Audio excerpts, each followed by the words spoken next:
Kingdom reaffirms commitment to strengthen, deepen trade relations with Nigeria.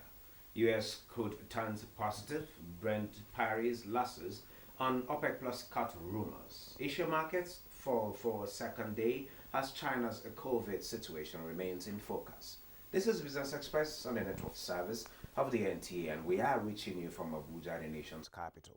I am Benny Adams, your guide.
Now is that time we bring you stories making the round in the world of business. I will start by telling you that Nigeria and the United Kingdom have resolved to work together in resolving issues of market access and enhance economic cooperation towards growing the volume of trade between both countries, which currently stands at 5.5 billion pounds, of which Nigerian exports to the UK stands at 2.2 billion pounds at the end of Q2 2022. And this is why the UK government has put in place the Developing Countries Trading Scheme. This is one of the most generous preference schemes in the world, with enhanced preferences for UK-Nigeria trade and investment. We have a lot of work to do on our end, and we are committed to doing the work to see to it that we put our companies in a position whereby they can take advantage of the opportunities that are being created for them by the UK government. Meanwhile, Federal Ministry of Industry, Trade and Investment has launched the Nigeria Trade Information Portal (NTIP) in fulfillment of the World Trade Organization Trade Facilitation Agreement. NTIP is an online information portal which clearly describes import, export, and transit procedures. It is an outcome of a collaboration with the United Nations Conference on Trade and Development, with support from the European Union and German Technical Cooperation, established in 3 West African countries of Nigeria, Benin, and Mali as a pilot in phase 2016, with a view to assisting developing WTO member countries in complying with WTO Trade Facilitation Agreement. Automation of trade procedures in Nigeria. Let's now take a look at the official exchange rate of the Naira.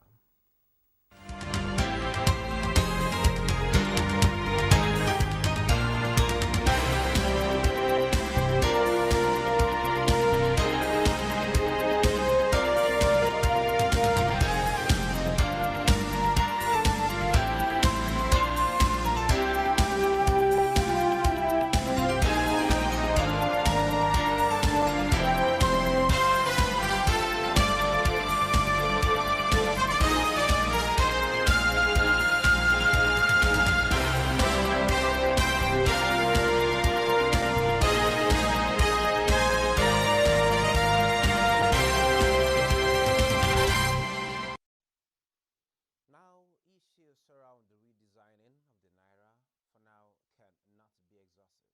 This is why Business Express today is still taking a look at the redesigning of the Naira, and on the conversation this morning is a business developer and e-commerce expert, Silas Chukuma Umekwe.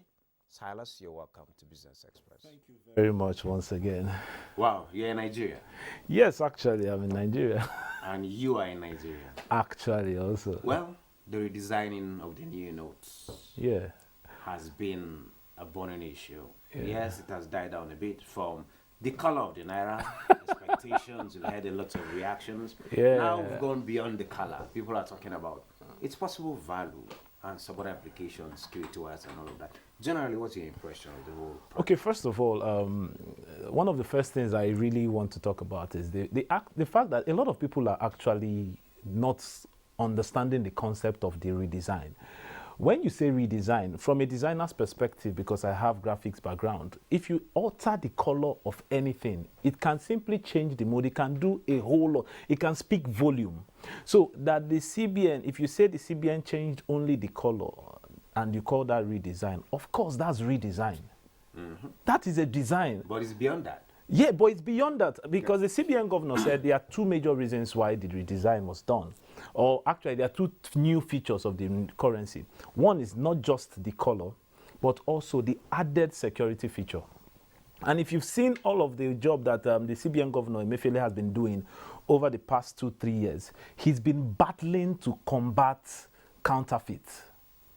And according to the reports, over 10 out of the 100% of about 60-something million naira that has been counterfeited, a good number of that, about 60% of that, is 1,000 naira note. About 38% of that is 500 naira note. So we have less than 1-2% of other bills. So you can see that this is also another aim to stop counterfeiting. So when he said that some other security features have been added, yes, I could believe that, because I've seen what he's been doing over the years. So I really think it's a very good one. I think this is one of the best things the CBN governor has done.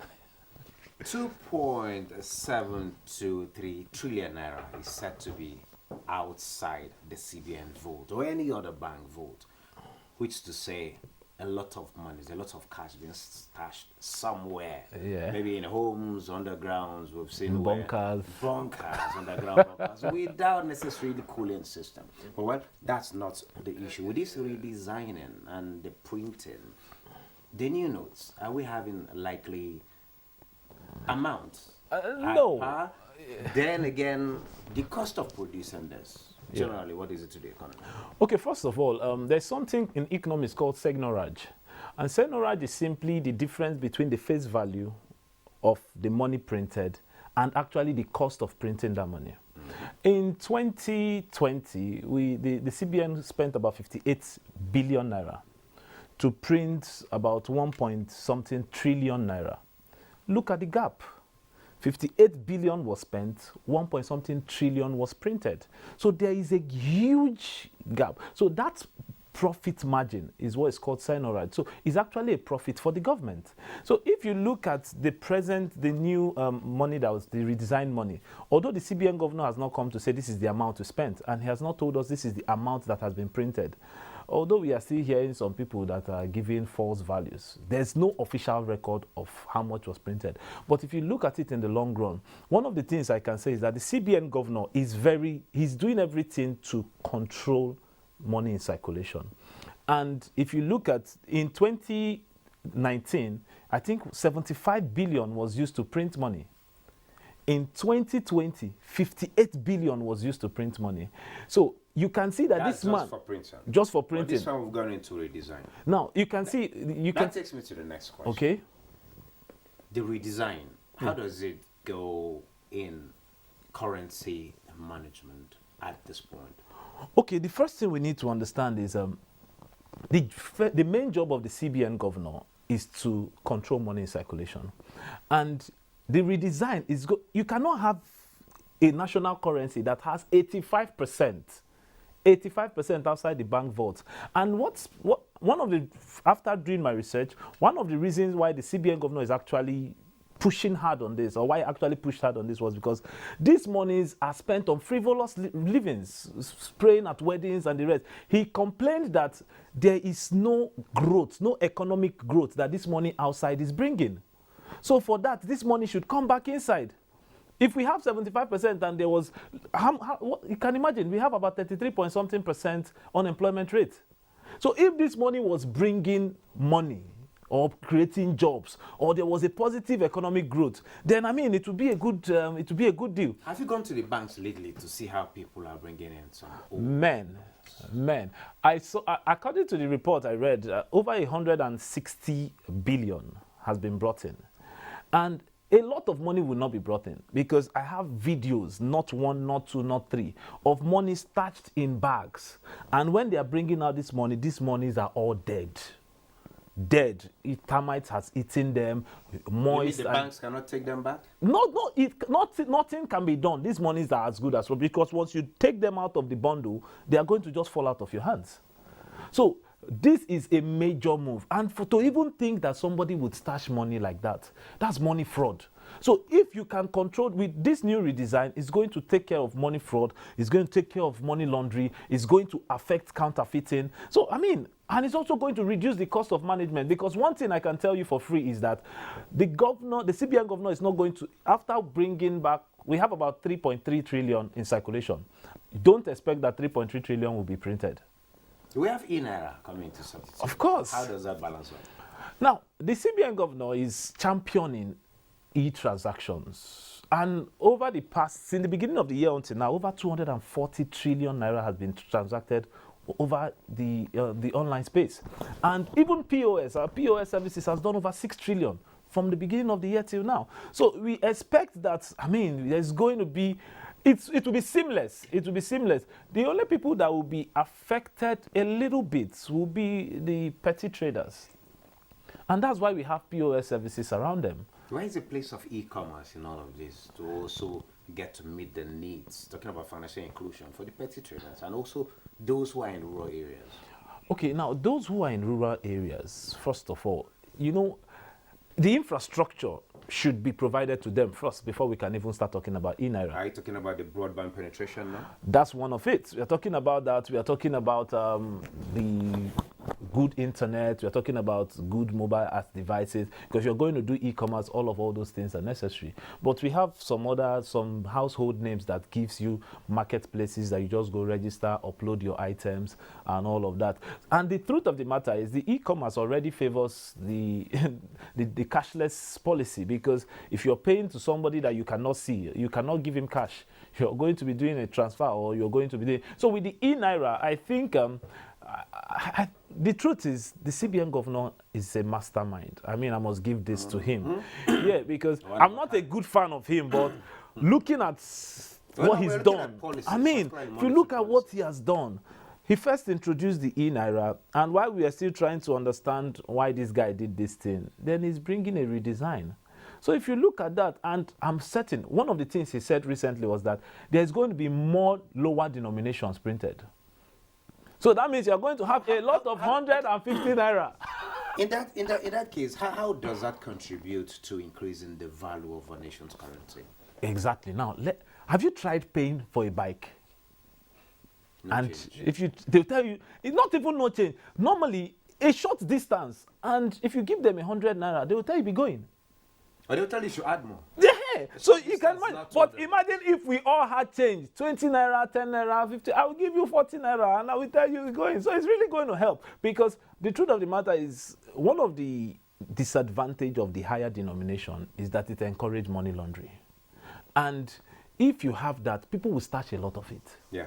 And once you have lower denominations, and you know that if I want to carry 1 million in 50 naira, that's trouble. That's trouble. So I'll do the transaction online. I'll tell you, so do the transaction online. Let's talk about e-Naira. What's your assessment of the acceptability for now? You go to small shops, you're expected to see that code, that barcode for scanning. Some do have it, some are yet to have it. What level of penetration do you think, that level of enlightenment? I think the onboarding system of the e-Naira has been very poor. I really think so. Because first of all, there has to be an intentional attempt to get people to understand that this is the way. There has to be a very intentional attempt that we need to do a complete sensitization of people. I'm not seeing any sensitization about it. There's really no sensitization apart from banks. Reward the competition. There is this competition being sponsored by the CBN. Is it hectaclone? How many people know about it? Well, it's been NTA. Don't watch NTA. Well, at this point, for want of time, I would like to say thank you so very much, Mr. Chukuma, for sharing your thoughts with us. Thank you very much. Thank you very much. We'll get to talk about this Naira more. And make sure if you have some money slashed in your house, you gotta take it to the bank. I actually don't do that. Well, moving on, surviving COVID-19 series is next.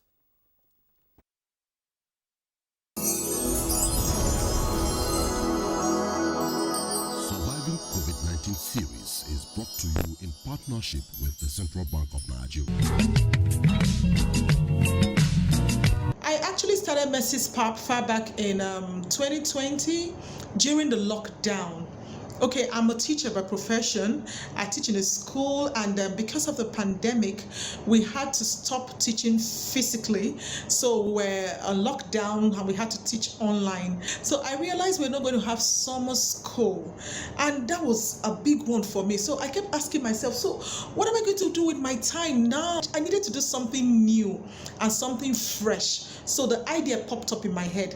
Why don't you start producing food? Because food is going to be a major issue, right? So I decided to go into food production, and I decided that, okay, let me produce pap. Thinking again, no, I don't want to do pap. I don't want to do pap the way everyone does pap.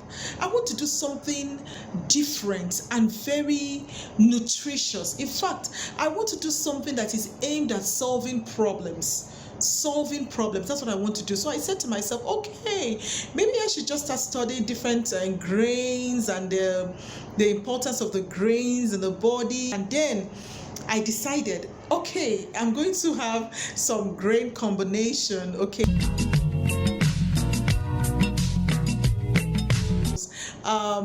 We have a guinea corn combo with ginger for the family. Then we have the guinea corn combo without ginger for the family, for babies without ginger, babies below 1 year. And then we have the lactating moms combo that help mommies express their breast milk very well, because I noticed that some women do not actually lactate the way they should lactate. So I said to myself, why don't you just mix up some grains and some spices that could help the baby mothers express milk and feed their babies properly.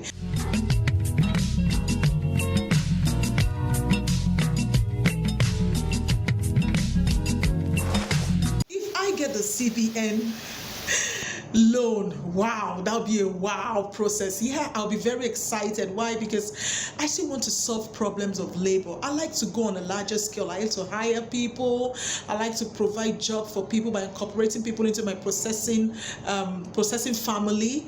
And I would like to get some machines to make work easier for myself. Machines, because I want to try dried pap, the powdery pap on a large scale.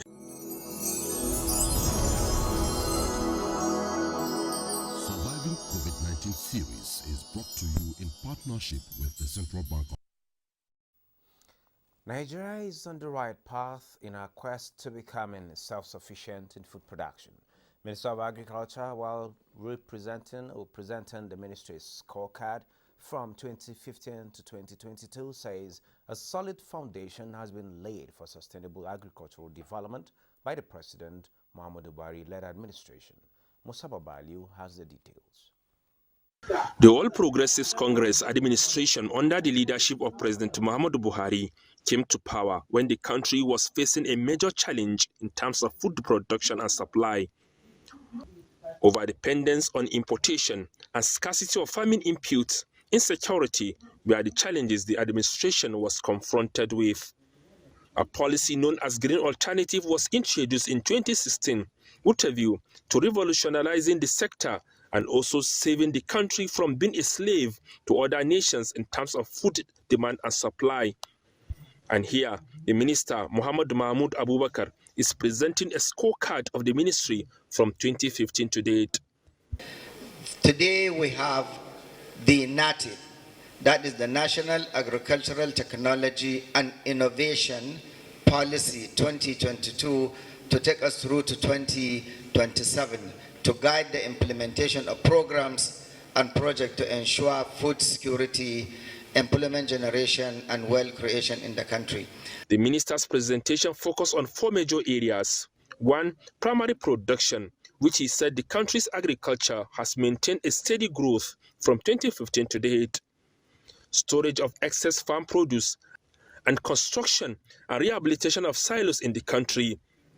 Before 2015, the minister said the total capacity of food in government silos was less than 19,000 tons. However, the present administration increased the storage capacity to more than 1 million tons. About 8 silos have been damaged during the NSAS, and also some climate change issues like gully erosion and the rest of those. Graciously, we asked Mr. President and he approved an intervention, and we are currently about ready to start the rehabilitation of those 8 silos. Among the success stories of the ministry are livestock development, establishment of 10 rice milling factories, rehabilitation and construction of small and medium-sized dams. Vaccination, absolutely important. About 15 million, over 15 million really have been vaccinated against transboundary animal diseases. Establishment of fish clusters, distribution of fish input, licensing of from 84 to 170 fishing trawlers have been licensed to cover up the gap. To this end, the minister announced that President Muhammadu Buhari has assented to the bill establishing the Agriculture Development Trust Fund. He also said that arrangement has been concluded between Nigeria and Brazil for the supply of heavy-duty equipment for mechanized farming. With Nigeria set to have the largest number of people without access to electricity in the world, the federal government, through the Rural Electrification Agency, has stepped up efforts to boost power supply to rural communities across the country, with $550 million loans provided by the World Bank and the African Development Bank. Already, the federal government, supported by the foreign banks, has set up the Nigeria Electrification Program, NEP, for the execution of the project. The funding components are divided into $350 million from the World Bank and $200 million loan from the African Development Bank. And benchmarks pulled back from their lowest levels in nearly a year on Tuesday, with U.S. crude ending positive, blustered by talk of an OPEC plus production cut that offset concerns about strict COVID-19 caps in China, the world's biggest crude importer. Price action was volatile. U.S. West Texas Intermediate crude settled up 96 cents at $77.24 after earlier touching its lowest since December 2021 at $73.60. Brent crude also briefly turned positive but settled down 44 cents at $83.19 a barrel, having slumped more than 3% to $80.61 earlier in the session, for its lowest since January 4th, 2022. Both benchmarks have posted 3 consecutive gains. Let's take a trip to the commodities market for prices of other commodities.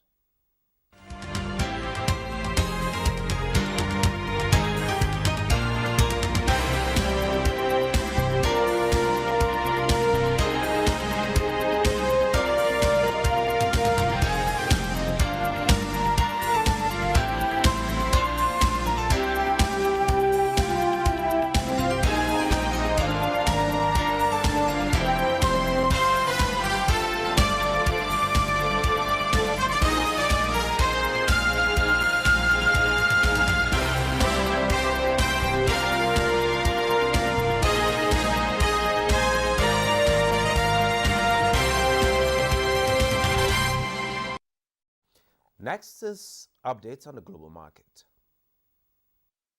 European markets are heading for a mixed open as investors continue to monitor news from China over COVID restrictions. Stocks in Hong Kong led gains in the Asia Pacific alongside Chinese indices after media reports said China's State Council will hold a press conference at 3 p.m. Beijing time. Stocks in Hong Kong led gains in Asia as Chinese health authorities encourage its elderly to get vaccinated. Hong Kong's Hang Seng Index traded 4.07% higher. In mainland China, the Shanghai Composite climbed 2.31%, while the Nikkei in Japan fell 0.48%. U.S. stock futures are higher on Tuesday morning after the major averages came under pressure from COVID protests in China and as investors anticipated more economic data and commentary from Federal Reserve leaders this week. Dow Jones Industrial Average futures added 75 points. S&P 500 and Nasdaq 100 futures are also on the green scale. For Africa markets, South Africa's JSE Africa Top 40 opened positive. Namibia's overall index negative, while others are yet to post new figures. Boss Swede Able, Business Express. And on that global note, we're at Business Express. For now, remember to send in your comments, observations, and suggestions. Also be informed that all previous episodes are available on YouTube on the NTA's channel. You can also communicate with us via our various social media platforms. Business Express returns on Wednesday at 3 p.m. I am Benny Adams saying, have a beautiful day ahead.